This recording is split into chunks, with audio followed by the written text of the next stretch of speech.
Welcome to Pep Talks with Jeanne. I'm your host, Jeanne Pepper.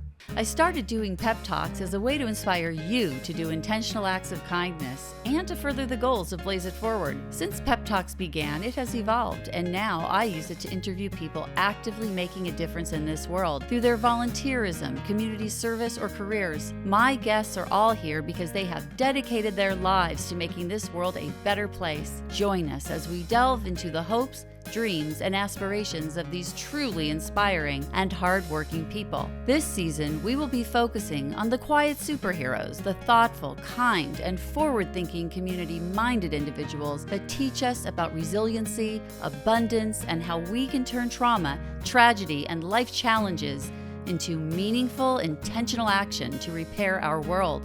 Welcome to another episode of Pep Talks with Jeanne. I have in my studio a friend, an advocate, a fellow philanthropist, Tony Morrison. That's me! Yay! Thank you for being here. I'm so excited to be here and to have this conversation with you.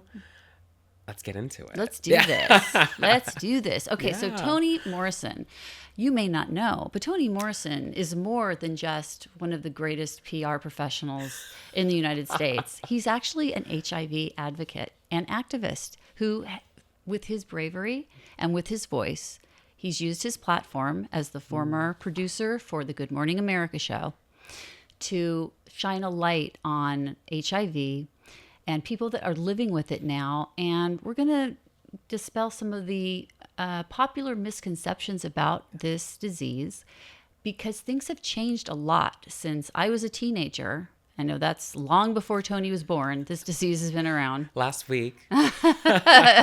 Yeah.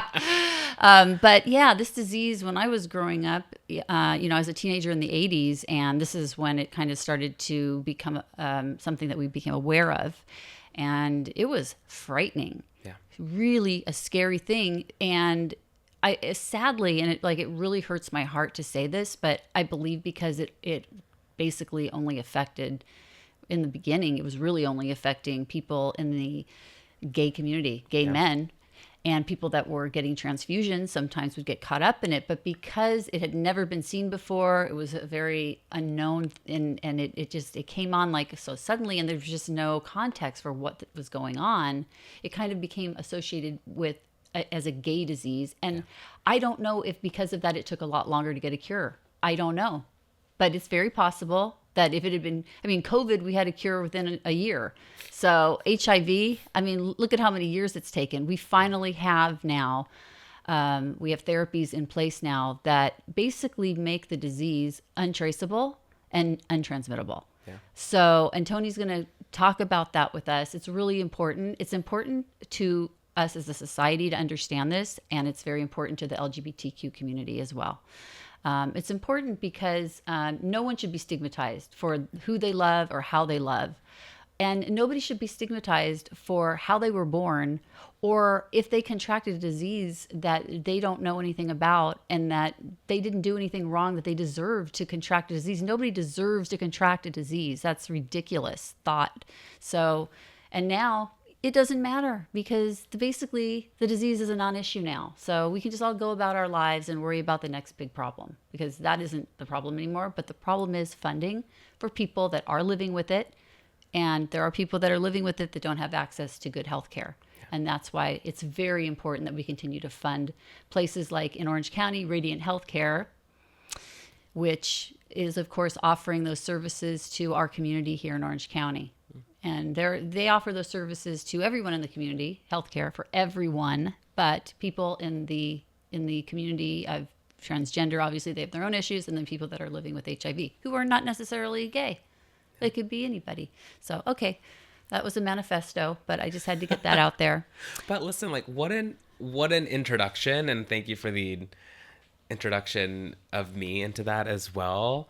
And to be able to have that sort of intro today in this moment with you is something I never would have ever imagined. Certainly have never planned for, but it's where I'm sitting today was definitely never the plan.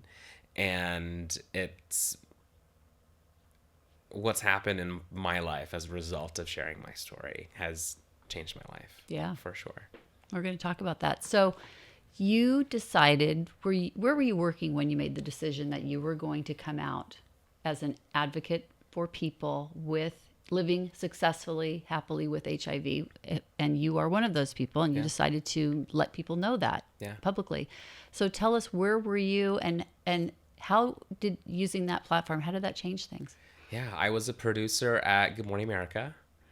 Small little show. I don't know if you've ever heard of it. Maybe I have. What year was that? The year was in the throes of COVID, actually, 2020. I had been working at ABC for probably 6 or 7 years already.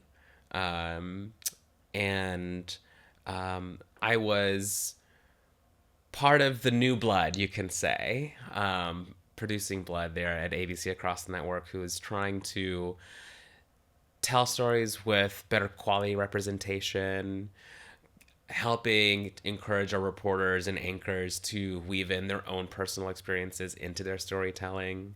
And really that started when I was a young producer at ABC, and I didn't really see anyone who had the same experiences in the stories that we were telling and in the pitch rooms and in our team meetings. And it's something happens when you stop seeking permission. And I say that in context of, I started raising my hand a lot in these pitch meetings and in team meetings for the shows, to just ask, hey, there's this like LGBTQ focused issue. What if we get a LGBTQ real estate agent or doctor to also tell that story specific to the headline that we're trying to share? So weaving in just better quality stories. And in doing that, other people started raising their hands. And other producers who I remember specifically, I had a veteran producer come up to me after a meeting and was like, hey, like, this is a great story. I want to work with you on it. By the way, I'm gay, but I've just not been out at work for the past 20 years. But I would love to work on the story with you. So something happens when you stop asking for permission and you just go for it. You just lead. Because I think we've all been in the situation where maybe you're like in an audience or a group setting and no one wants to be the first to raise their hand about something. But once that first person does, others will follow. Especially someone like you. Oh, Jeanne. No, seriously. You're a leader. Thank you. Yeah. I've always had that trait, even, just growing up in grade school. I was the beta club president. I was the band president and honor society president at the same time in high school. Wow. And it wasn't for really like, it wasn't really for like seeking approval. It was just, I saw a need and I just went and did that thing, and had always had fun with it as well. Yeah. But I realized when I was producing at Good Morning America, especially when COVID was happening, we were working 24 hours.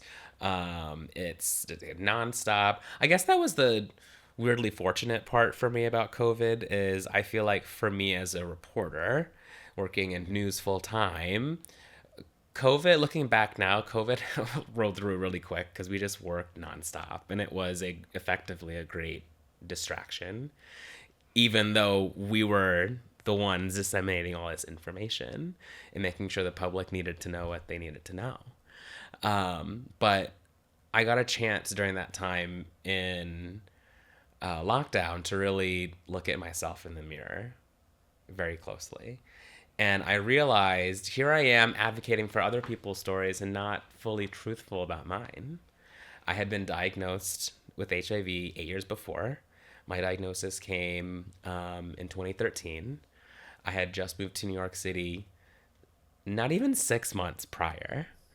So I'm in this, I'm free to be me, move to New York City, pursue my life, fully come out as LGBTQ, and then tested positive for HIV. So it was like back in the closet you go. Soul crushing, isn't you know? it? Yeah. And that was in 2013. And I feel like the topic of HIV is not as it is today, of course, you know. Luckily. Yeah. And I think a lot of the conversations like this have helped. And this is why I wanted to really come out with my story. But I had been living in secret with that diagnosis for 8 years. I could count on one hand how many people knew. My family didn't know. Mom didn't know. No one knew except for that close group. That's a big secret. Yeah. Yeah, that's hard. So I wrote in the middle of COVID, I just needed to pluck this off from my soul and put it to paper. It wasn't an essay or an op-ed at first, anything like that, but things were bubbling up to the surface and I needed it to go somewhere. And so I started journaling and writing things down. And, you know, I'm a writer, I'm a reporter, and right? You're an extrovert. Your whole Yeah. life is lived outside of you. Completely. Right? Yeah. I mean, if it's inside of you, it's not real. Completely. Right? Yes. I get it. Yeah. I mean, it's like, because my whole emotional life, like, someone has to know. Yeah. If I'm the only one experiencing my pain. No, literally. It's like, hey, I'm feeling sad. You're getting ice cream with me. Let's go. Even to Right? that regard. Yeah. For sure. And I know, I mean, you are a real extrovert. I mean, I can tell because you love people. Yeah. You're abundant. I love people. And I Yeah. see that in you. And that's what attracted me to you. I'm sure it's what attracts everyone to you is you're a great abundant magnet. And you're very personable, but I know that the price of that is we live on the outside when we have this characteristic. It was something I just felt like people could not know. I get it. I so understand it. Yeah. Because even like when my son told me he was gay, he did not want to come out to the whole world. I was the only one that was allowed to know. And, you know, and it felt like I couldn't share it with anybody. Everything that was going on inside me, my fears, for him, my fears for, how his life would be. And I had no support because I couldn't be in PFLAG. I couldn't do the stuff that parents do when they're getting to become part of the club. Yeah. I couldn't be part of the club yet. And it was sad for me. But now I get to be part of the club. I think I think he would be happy that I'm part of the club. I'm on the team now. I know.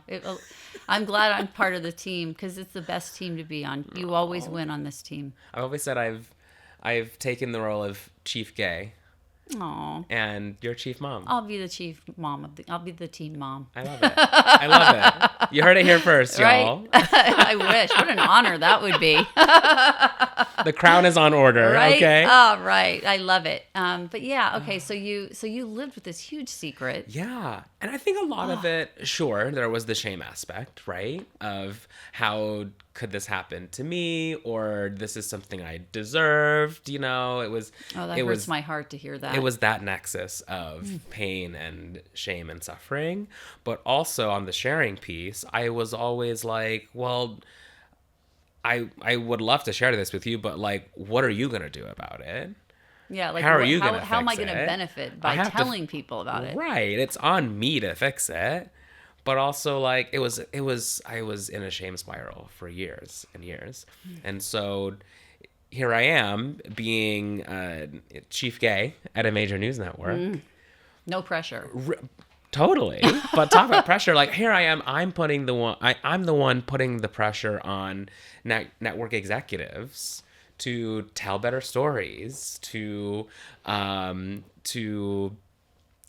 give better access to our reporters in terms of family planning benefits or being able to have queer reporters tell queer stories. But here I am so scared of my own story. That is the place I found myself during COVID. It's a paradox. Completely. And it just got to be, I got to be very exhausted of that paradox. Oh, I bet. To where I was like, holy shit. Like, this is my story to tell. And if I'm going to share this story, anyone who's ever made me feel bad about it is coming with me. Good. So it turned into a bit of an expose. And it turned into a personal essay. and sent it to one of my editors in good confidence. And I was like, hey, I don't know what to really do with this, but I feel like it could be something or a piece or whatever. And so my editor worked with me on it, sent it up to the Disney lawyers, because Disney owns ABC and Good Morning America. So they were like, well, we don't really do, personal essays or op-eds like across this particular network. But it's a very unique opportunity, unique case, obviously. So that was an interesting time when the Disney lawyers took it up and looked at it with our standards and practices folks. And to my surprise, it came back, because I'm expecting like a red penned doc, or just to say less. They came back and asked for more, which was the first time I felt really, what's the word? That's the first time I really felt compelled that I was doing the right thing. Oh, that's and that it was about me, but it was more than about myself. Now it's a shared vision. Totally. Yeah. You're not alone anymore. Right. Someone else has validated that this is an important story and an important issue. Yeah. They wanted to hear more about my experience. They wanted to hear more about the health experience. They wanted to hear more about the science of it all. And at the end of the day, they said, this is a really unique service piece to our audience. And people get to know you and your experience. Yeah. So, yeah, personal essay sharing my story. 2021, that went out. And I'll never forget that same editor I pitched that first piece to. She called me in the afternoon and said, my mouse is over the publish button. I just want to make sure this is what you want to do. Interesting. Yeah. I don't feel like that's something supportive. When someone says it to you like that. No, I mean, in one regard. Are you sure? You want to ruin your friggin' life? I can do this. It was with great care and respect, I will say, but it was definitely from the, just from the lens of, for better or for worse, there's no going back. There's no turning back. Once you put this story out there in this way. Right. And I took a deep breath and I said, let's do it. Love that.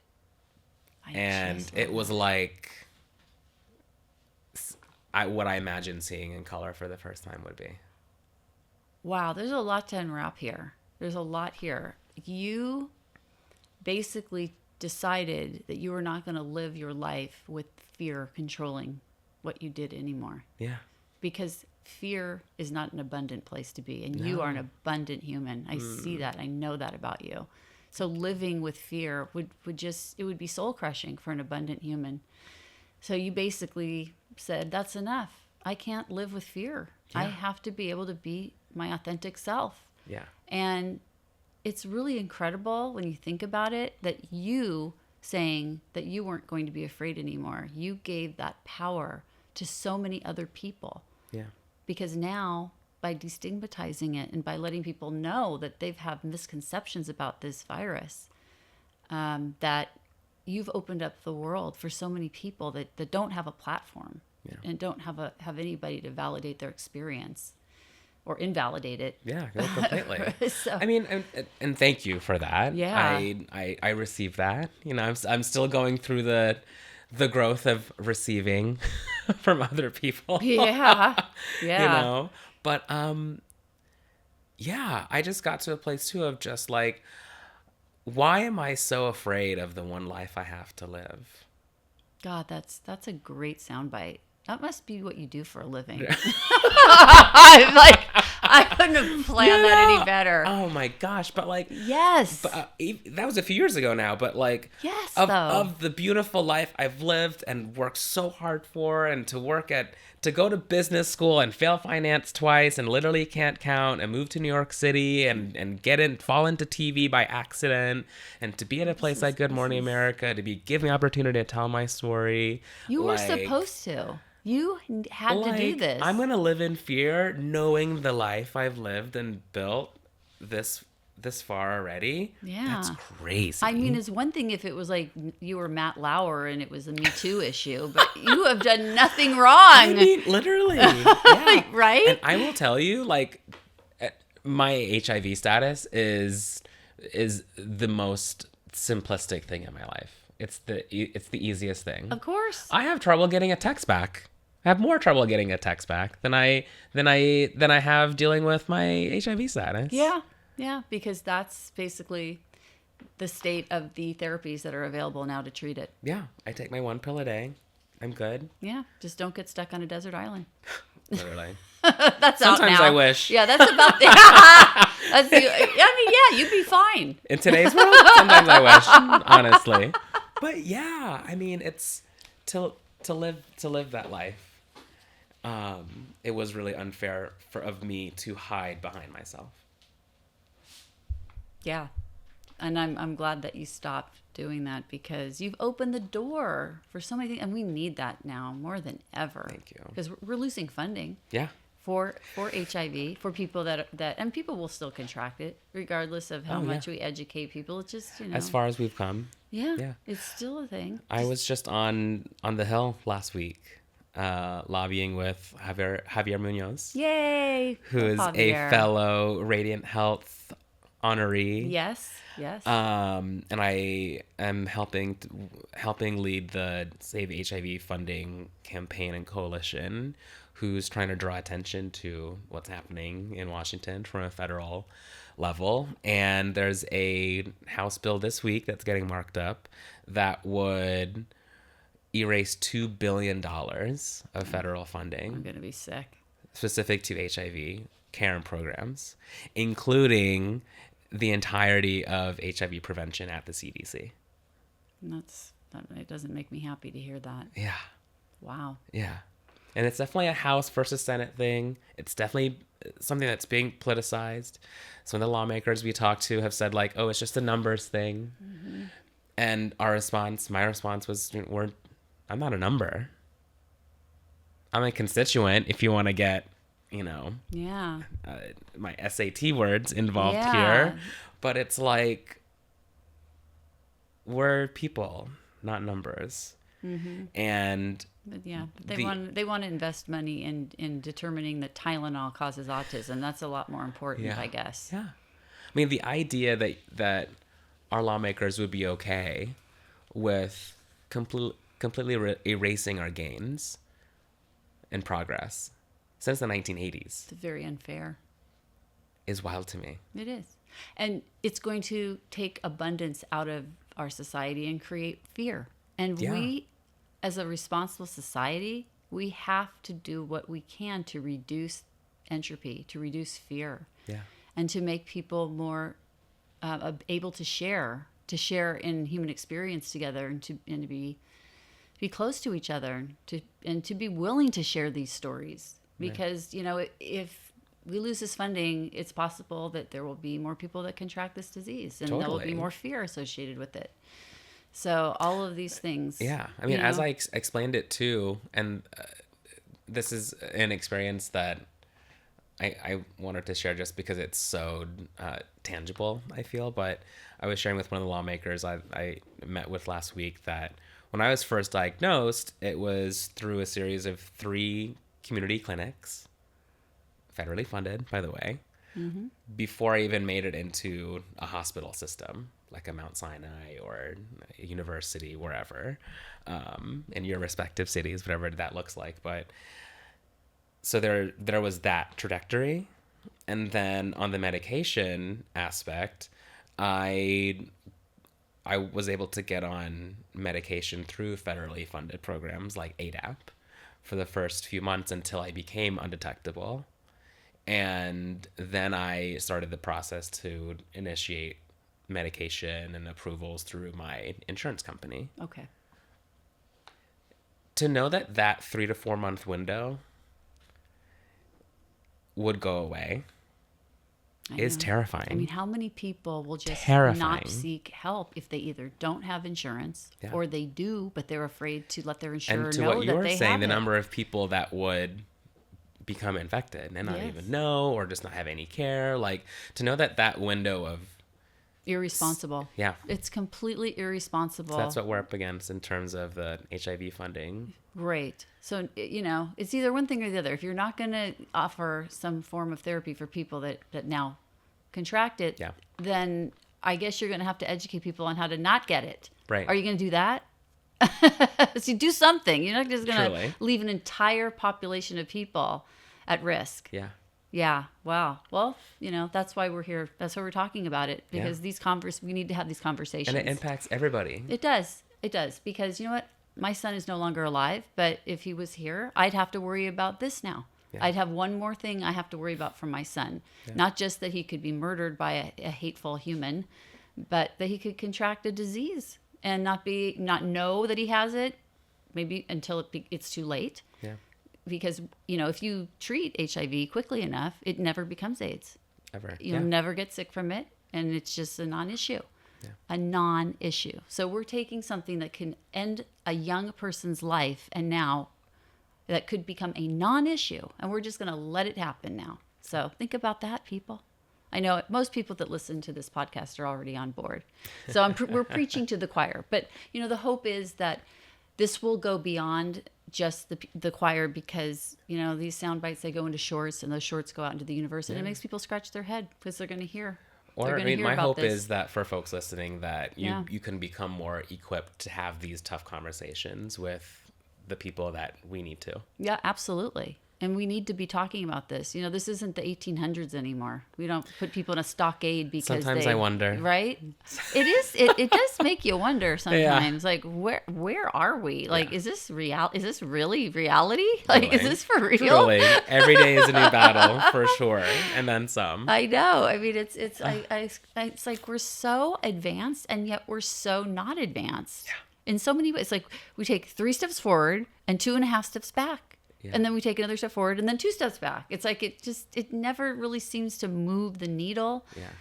I mean, come on, people. Like, if we move the needle enough, we could eradicate this disease completely, just like smallpox and all these other terrible things that are no longer an issue. Yeah. But, or we could just keep it around and just let it continue to indiscriminately kill people. And not just people in the LGBTQ community. It could be someone getting a transfusion. It could be somebody, it could be an accident. It could be somebody who's born to somebody that has it and doesn't know they have. I mean, it could be anything. So, okay. So, this is an issue, and Tony has taken it upon himself, and you've decided to live out loud with this and make it and do something about it.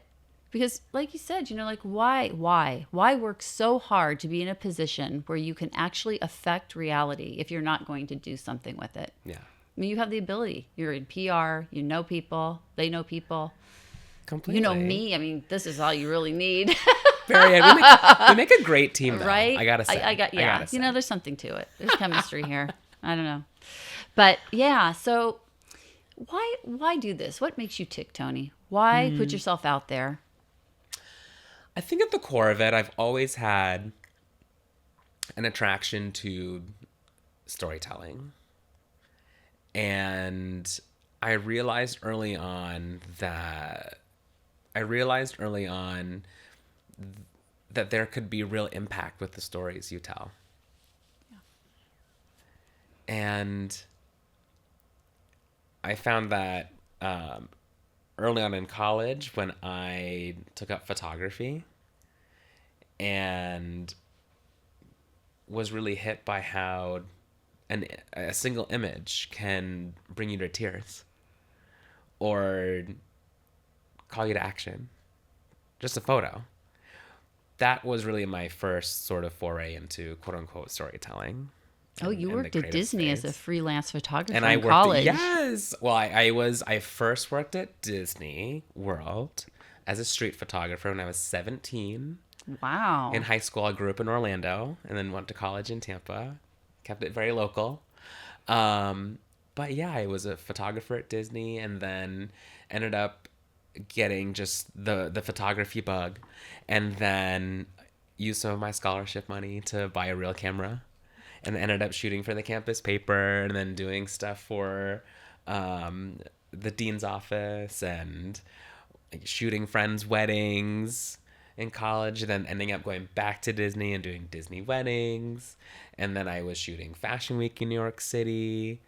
And yeah, the funny thing about the New York City move was I moved for fashion photography. I had shot Fashion Week, got an opportunity to do Fashion Week a couple seasons, and then was like, this is what I want to do. I want to be a Vogue photographer, be famous. So I moved to New York and realized after that Fashion Week was 2 weeks out of the year. Oh, yeah. Wow. That's not enough to feed it might feed your soul, but it's Yeah, not much else. So I moved up there. I moved to New York City, and then fell into TV. A friend told me that they were hiring a crew to staff up for a season, and that was my first time working on a TV or film set. Oh, wow. And ended up working in news. That helped me get a job at CNN, and then I worked at Good Morning America, and then I ended up working at GLAAD. But every opportunity I had laddered up to the next. Yeah. And big leaps. I mean, you're a young man. Yeah. And you had like one of the most responsible positions in PR for GLAAD, which is probably the largest interest group for LGBTQ people in media. And and GLAAD is very unique in that they specifically do media representation that's their for LGBTQ people in the community. So I went from producing for network news and network TV to equipping journalists. So it was really quite the perfect move, and nothing that I... What am I trying to say here? Nothing was ever part of the plan. And I think I said that a few minutes ago, but it's so mind-boggling to me that I have just went to the next thing based on my experience of what I'm doing in the present. Well, I've always thought, and I'll tell this to anybody, the cream always rises to the top. I'm not surprised you are where you are. You cream puff, you. Oh, gosh. Yum. So, yeah, you rose for a young person, you went very quickly. So there was something there. Obviously, it's more than just being good at what you do. Because there are a lot of people that are good at what you do. You know them. But they didn't make these big strategic moves that like you made. So. I've always, on a professional level, I've always sat in the back of the room and learned the entirety of an operation. It was never enough for me to just, clock out at 5:00 and be done. I wanted more. And I wanted to make sure I knew how the whole operation ran, not just my specific job. Obviously, do my job specifically really well. But I wanted to know how my job, my role, my seat wove into the larger machine, if you will.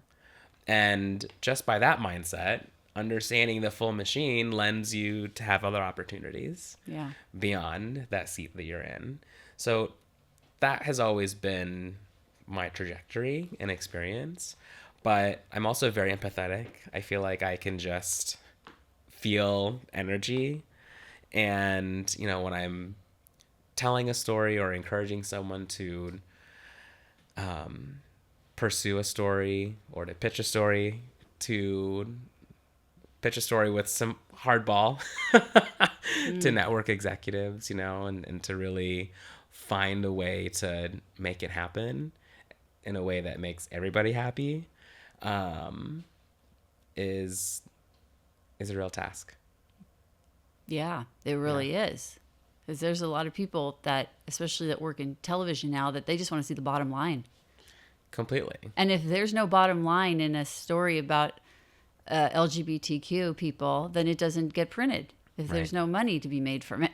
I mean, sadly. Totally. I mean, it's not like money is the only issue in manufacturing. It's in everything, and it controls a lot of the media and the stories that we hear. Yeah. Which is why I don't make any money, because I want to bring stories that won't get taken up by big media. Yeah. They don't, because it's not profitable. But, I don't care, because we still need to hear these stories. They still need to be heard. They need to be disseminated. And I'm just going to keep doing it.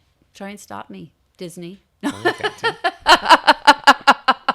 gotta say, it's interesting because the network spaces that I've been in have always been pretty supportive, but it does take someone to challenge the status quo and challenge the system and to challenge said machine in a way that you're still anchored in the importance of the story you're telling, but you are awake and aware to the business drivers of it all. Yeah. So I would say it's not an easy task, but that was and is my superpower in this space of being able to bring or pitch a story that satisfies all the boxes. Yeah, I think you're right. I think that your ability to assess how these bigger pictures work, kind of like there are the people that see the trees and then there are the people that see the forest. Sure. And the people that see the forest can navigate their way through it. Yeah. The people that see the trees are really good at picking fruit.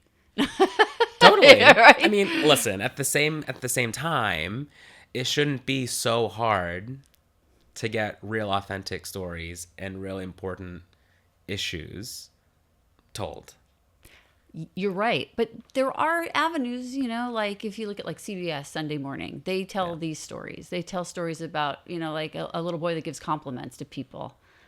I mean, like they tell cute stories and nice things people are doing. And like, this is the kind of a story that they should be doing. So, we'll let them know. Trust me. I've been letting them know. I know. Yeah. And there's more to it than that, though, because, in media today, look at how hard it was for you to get this story brought out. And yet, a 17-year-old can go on TikTok and get out a story that's disseminated to millions of people in 5 minutes. Right. So, and now who made the money? Not CBS Sunday Morning. Yeah, no kidding. And it's a great show. The landscape has definitely changed, and in invoking the TikTok of it all, what's happening, we're seeing in real time, is this huge rise in independent media and journalism of people who aren't asking for permission for their stories to be told. They're wanting to tell their stories, and there's so much power in that. As you determined. Yeah, completely. I mean, whether or not you decided to use your work platform to get your story out, I mean, you could have tried publishing your story on your own. Sure. And given the position that you were in, you probably would have had a pretty wide distribution, I imagine. Maybe not as many as Good Morning America, but, it's still a lot of people would have known that this happened, that you became this activist. Yeah. I mean, it's interesting what we're seeing in the media landscape right now. Yeah. And it opened the door for you to start your own media company. Completely. Right. But you still rely. You rely on these same people, Absolutely. the ones you worked with even, to help you push out your stories now for the coalition that you're working with. And, if there's still money to be made, it's going out. Totally. And it's an important thing too. It could change policy. What I've realized in this too is, and this is not to diminish my former employers at all, but everything I've done has really been for someone else. Someone else's priorities, someone else's show, someone else's line of business. And I've been able to bring, for the most part, my full and authentic self into the mix, but it was always for someone else. Now is my opportunity, for the first time ever, that it's about and for me. And that's the crux of what my media company is about. It's being able to tell stories how I want to tell them and with who I want to tell them. Yeah. Yeah. You don't have to ask permission anymore. Yeah. And you're telling the stories that you want to tell. Now, are you telling more stories that have to do with these particular issues? Or will you take anybody as a client? Or is there a particular kind of client? Yeah. You'll take anyone. I mean, listen, I'll take anyone. Okay. Call me. But it's interesting because I get the opportunity to say no. Yeah. And I've actually in the past few months launching this, I've had the conversations mostly with myself, but conversations with folks in this space too, of just like, oh, this person came to me for this sort of need. I don't think that's for me. I think that's maybe for you or you.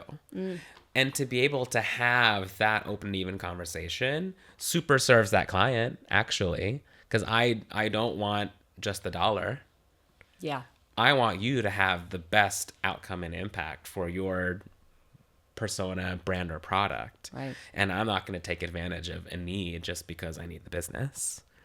You know? So I think in that regard, I'm already helping the system. Yeah. You know? Yeah. But I want to be able to deliver the expertise and the resources of a media company. Right. Because that's where my experience has been in. Yeah. For people and companies that may not have access to that. Yeah.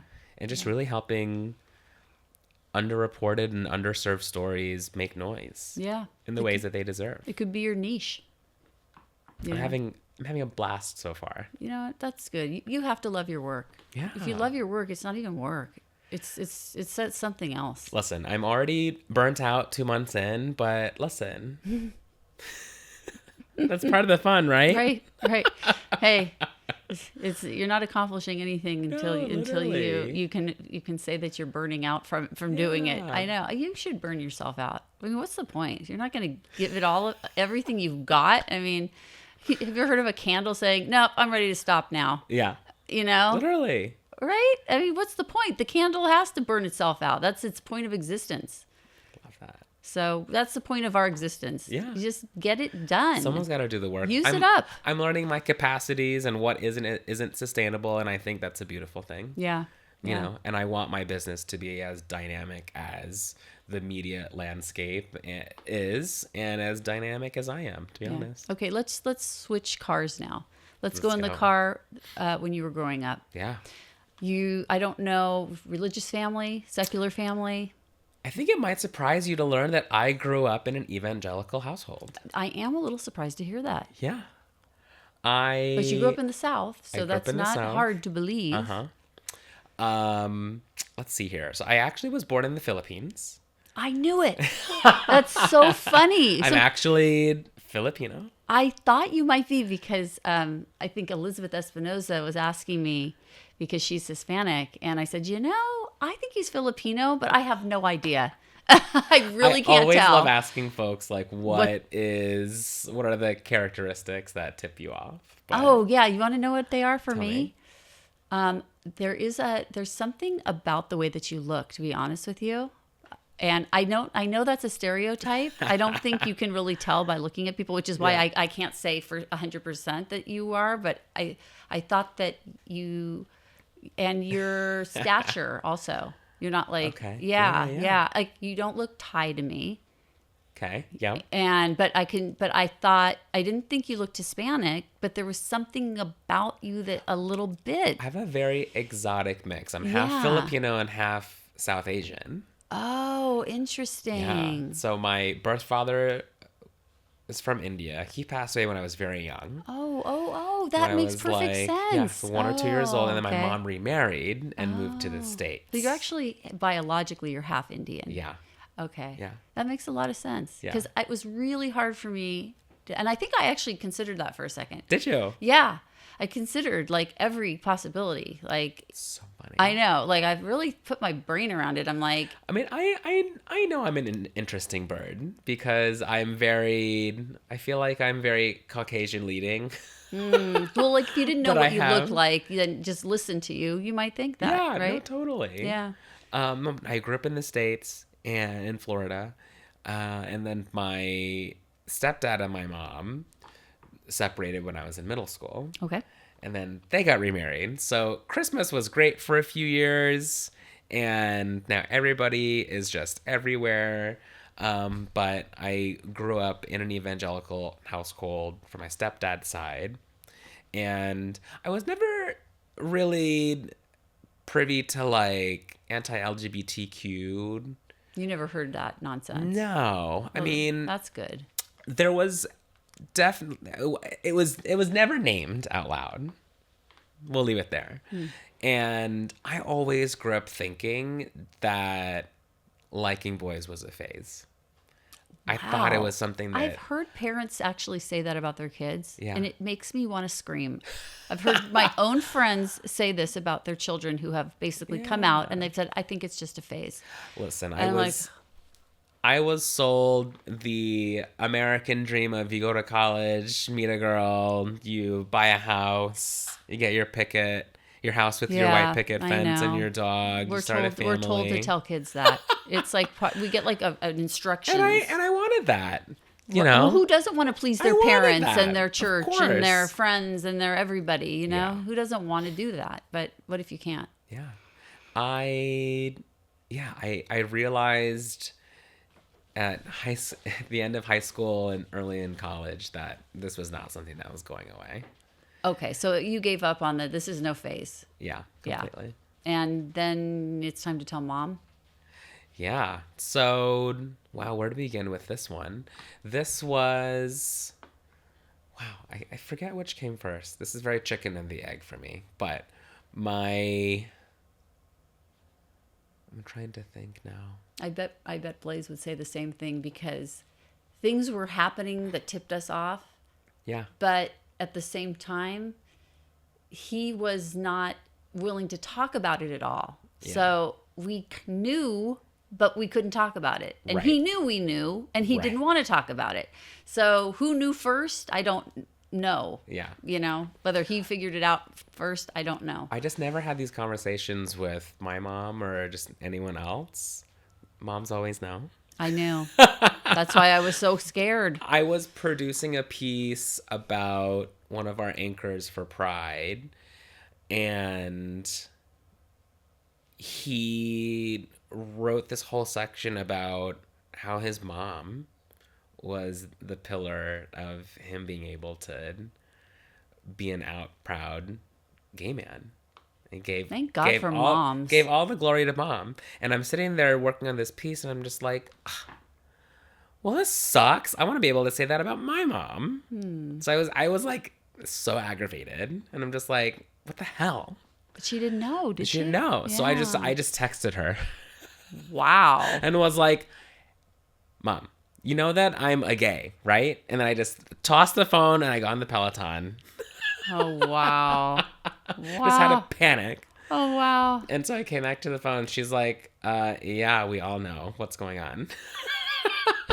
And I was like, that's it? That's all you're going to give love me? your mom. Really? Yeah. And she's like, yeah, we love you just the way you are. Oh. And I'm like, oh, okay, I'll come home for Christmas. And you're like, wait a minute. I thought we were going to have some controversy. Nothing? No, literally. Like, what? Like, I'm not important enough for you to get, like, to say something No, negative literally, or to be... I was always the last to know, though. Oh. Yeah. That's how it was with me. Yeah. I thought it was a phase. I asked a girl out to prom in high school. She uninvited / dumped me the day before. Ooh. I thought it was just like, she liked somebody else. I went with a bunch of like band nerds. It was fine. Oh, wow. But I never got made fun of about like, oh, you're gay. Yeah. That never came up for me. I don't know if that's good or bad. I mean, I don't either. I mean, yeah, like I think that actually my son was teased about that because I remember he was being bullied on the bus and I asked him, I said, what are they saying? He said, they're calling me gay. Yeah. And I didn't say, well, are you? I just said, oh, okay, well, I'm sorry. I mean, I'm sorry. I'm not sorry you're probably gay, but I'm sorry that they're outing you. I'm sorry that they're mean to you. I think we all get teased a little bit. I mean, I remember getting asked. I wasn't like pointed out in that way, but it was more like what are you, like gay or something? It was like a question. There was always like an opt-in sort of deal. And I would always be like, no. I'm not gay or something. I'm just gay. No. I'm just like, whatever. Yeah. What do you mean? Give me your lunch money. Right? Yeah. Yeah. Wow. Wow. What are you, gay or something? But no, I grew up, I had a wonderful upbringing. I think that my home and family dynamics was very challenging, but I never felt unloved. When I've had, I think that's the most important thing. Yeah. Right. I just think that having my stepdad also passed away when I was in high school, in college. Jeez.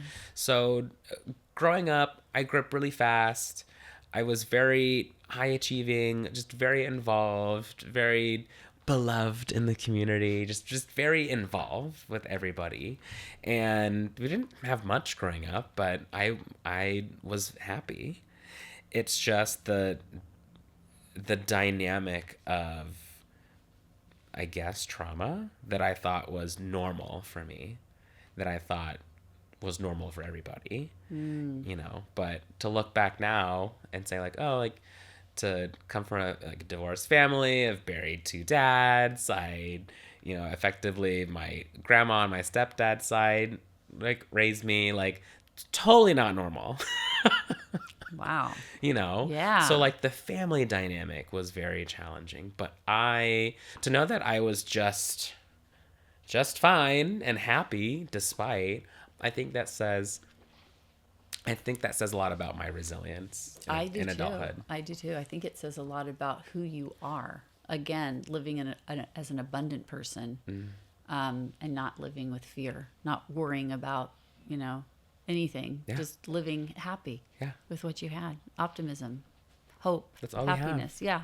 So, you know, but people are different. Not everybody's like that, you know? I mean, I think that a lot of people can live with very little and be very happy, because it's not the things that make them happy. It's the relationship, the connection. Totally. And the fact that you said you always knew you were loved. I mean, for most people, just knowing that somebody loved them, that's all they ever needed to be happy. Yeah. And maybe they never found it even. And they would attribute, you know, having everything materially but not having love made them feel poor. Completely. So, yeah, but it's like you had that thing that you needed to feel complete. So you didn't need this other stuff. 100%. Beautiful. Really beautiful. What did you do as the senior director of communications for GLAAD? What didn't I do? Oh my goodness. Like, what are some great things that you did? What are the top hits? Well, I will say that GLAAD approached me after I came out with my HIV story. Mm-hmm. And we had already been working in tandem a little bit about resourcing me to help tell more representative stories in our reporting. Yeah. So we had already been in touch. But the conversation came up for me to be able to do what I was doing at ABC across all newsrooms, and to help journalists of all sorts of journalists from all sorts of industries and lines of production. And I was like, well, this isn't a job that ever existed, so let's go for it. It was great. And GLAAD's a beautiful place because their mandate is to fight for LGBTQ stories in media. Yeah. So and good stories. Good stories, Yeah. quality stories. Like, there's a rubric of quality LGBTQ storytelling. Mm-hmm. And to have that experience now under my belt, to be able to say, like, oh, like, the gay character dies. Not a great story. You would think is like a no-brainer. But when you look at the data, and GLAAD is the organization that follows and creates the data. They trace it. For film and TV. Interesting. Those are the kinds of stories we have been consuming, of just these tragic LGBTQ stories, queer people that don't find love, queer people that don't stay in love. When it comes to like HIV stories and storylines, it's always the AIDS ward in the 80s. It's always sad and destructive. And the year is 2025. Like, obviously, much respect to that era and where we came from. I just believe that we have different stories to tell today. Yeah, that there could be a happy ending. Yeah. Like, we doesn't always have, yeah. Yeah. I mean, there could be a Disney story with gay characters. And there have been. Have there? But exactly, the brass that exists, I'm being PC now. Oh, wow. Have either truncated those stories or put them on the back burner. Hakuna Matata. Truly. I knew it. Truly, Jeannie. No, but there's for all that we've accomplished and all the progress there is in representation in media, there's a long ways to go. Yeah. Out of like the top 10 studios with their films that have been put out in the last year, I think the figure is 3% Wow. have LGBTQ inclusion. That doesn't work. Quality LGBTQ inclusion. Okay. Yeah. They're not. Yeah, Not great. Not great. Not yeah. great, I know? mean, well, I think isn't the statistic like at least 10% of the population? Yeah. At least it could be higher. And that's self-identifying. Right. It could be so, and that probably doesn't even take into account that like there are plenty of people that are probably in the bisexual Totally. area that don't discuss Or don't even know how to have that conversation with themselves. Right. You know? Yeah, this is very true because sexuality is a spectrum. I don't really think you can pigeonhole people. Totally. Yeah. It's just like anything else. So which makes it kind of interesting how we've got, and you see this as so many things, like even like with racism, like like if we don't want to have racism, then why do we categorize people with races? I mean, like it's so right. And if you don't want to have people discriminating against you because you're an L, a G, a B, or a T, then why worry about it? Yeah. Like why have these designations? Because maybe you're not just a gay man. Maybe you're also a bisexual man, or some days you're gay and some days you're bisexual, and you don't know when that's going to be. I just honestly don't even think that quote unquote LGBTQ people would exist had it been for these designations in our society. Yeah. And those designations being derogatory. Yeah, because I mean we could just say, you know what, we're all fluid. Yeah. And it doesn't matter how we choose to live today or tomorrow. Totally. Because sometimes want a sweet tea, sometimes want an unsweet tea. Right. And you know what? Yeah, I was born. Yeah. Right. I mean, I'm not into sugar, but I get it. I get what you're saying. There's so many identities now. Yeah. You have people that they say they're non-binary, they're binary, they're L, they're T, they're plus, they're A. I mean, is asexual really need to be part of this? Because some people are A and then they aren't. Yeah, I'm only laughing because I think it's like the pressure that we put on ourselves, especially for us who want to be engaged in our communities, who want to be able to defend people when we need to, and it's this idea that we have to be in the know all the time about everything, and I think we put a lot more pressure on feeling like we have to know everything when we really should just be asking questions. Yeah. Person to person. Yeah, I think you're right, because when you just have your own like word to describe yourself, like there's no question. Yeah. You just that's it. Now you're this. Totally. That's who you are. And I think the expansion of the alphabet, if you will, is to me a really beautiful thing, because what it shows is people are finding within themselves ways to describe themselves, how they love and how they express. Yeah, because that's really what it comes down to. But okay, so being trans, that really doesn't have anything to do with who you love or how you love. So it's how you express. It's how you express. Yeah. Okay, I can buy that. Yeah. I think that where the LGB movement has gone wrong is, and this is a group of people that excludes trans people and trans dignity, is we kind of lose our footing in dignity and respect for one another. If you don't want to fight for trans people, don't. But at the same time, don't be in the way. That's total 100%.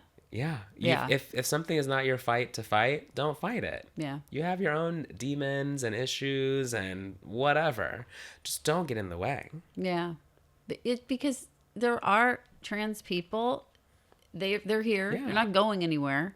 Completely. And trans people are people too. They And are. I wholeheartedly believe that we're in a place now of all of this anti-trans shenanigans because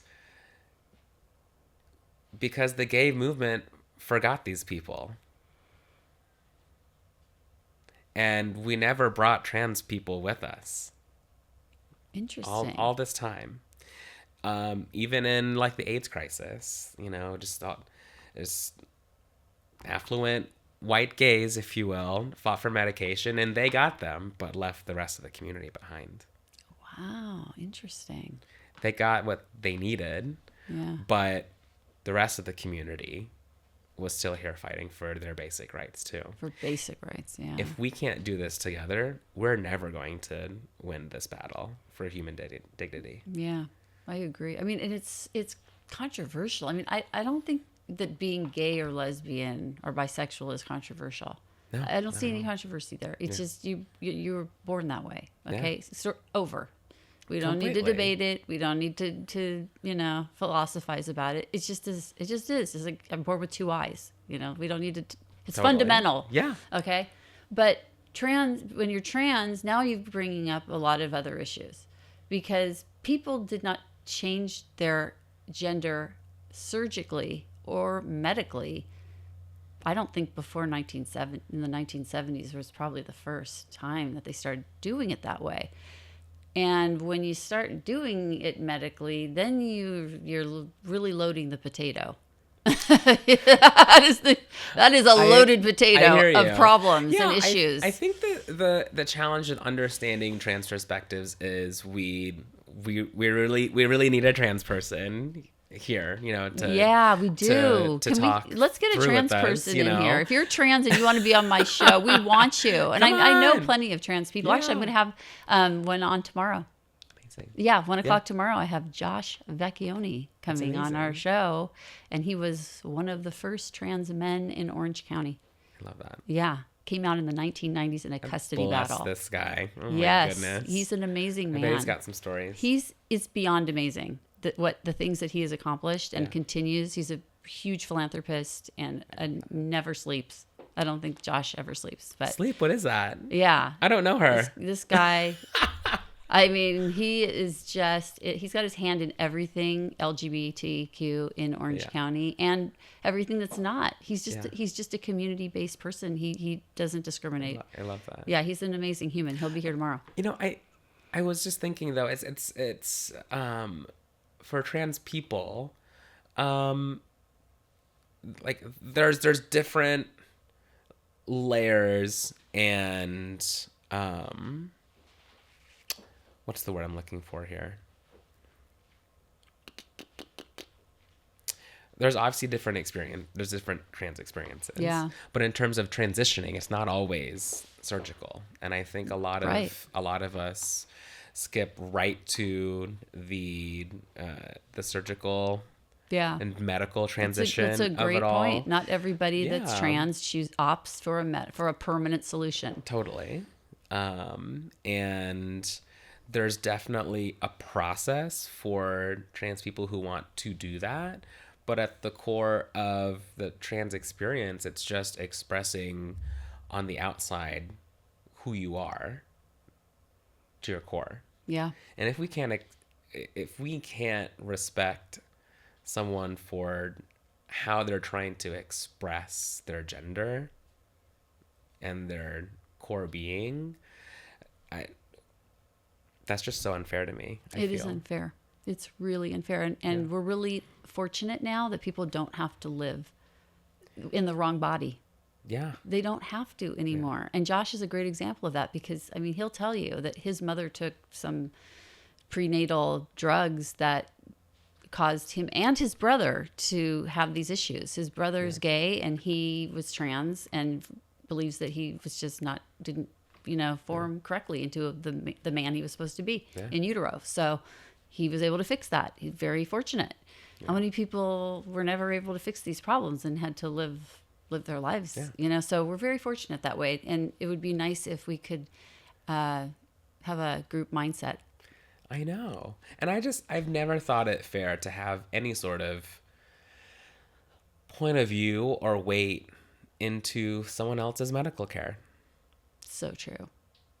So true. And It's just, that's so crazy to me. Well, yeah, I mean, imagine that's a debate. that like somebody like wants That to withhold medical. My medical care is up right? for debate. Yeah. That's so unfair. But look at how medical is like such a big issue in this community with HIV. Yeah. And with now, so, both groups have faced a lot of challenges getting the right kind of medical treatment to keep them alive and thriving. So there should be no issue. Yeah. If these people were heterosexual, there would be no issue, right? Yeah. I mean, it's just because it only affects these groups that this medical care is being denied. We shouldn't have to march for basic health care, but here we are. Here we are, 2025. We're gonna change things though. Next year when you come on the show, things are gonna be different.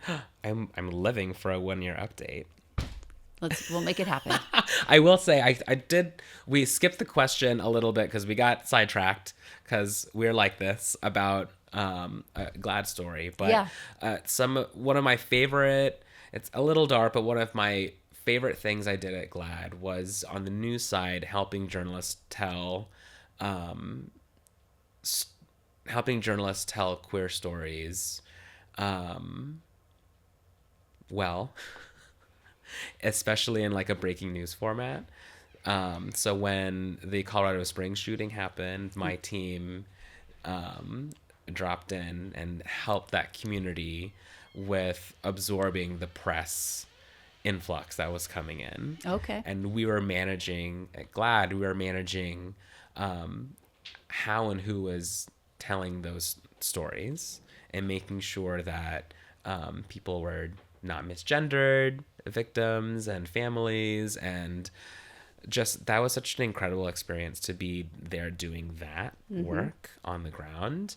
And a group of survivors we took and helped them prepare for a Senate hearing in DC. Oh, that's great. So to be able to see that full trajectory, and that was my job. Wow. Was something I'll never forget. And wow. There's like just a few of us doing it. And I know it made a huge impact. That's really great. I love that. It's been fun. And we're going to do this again. Whoop, whoop. Yay.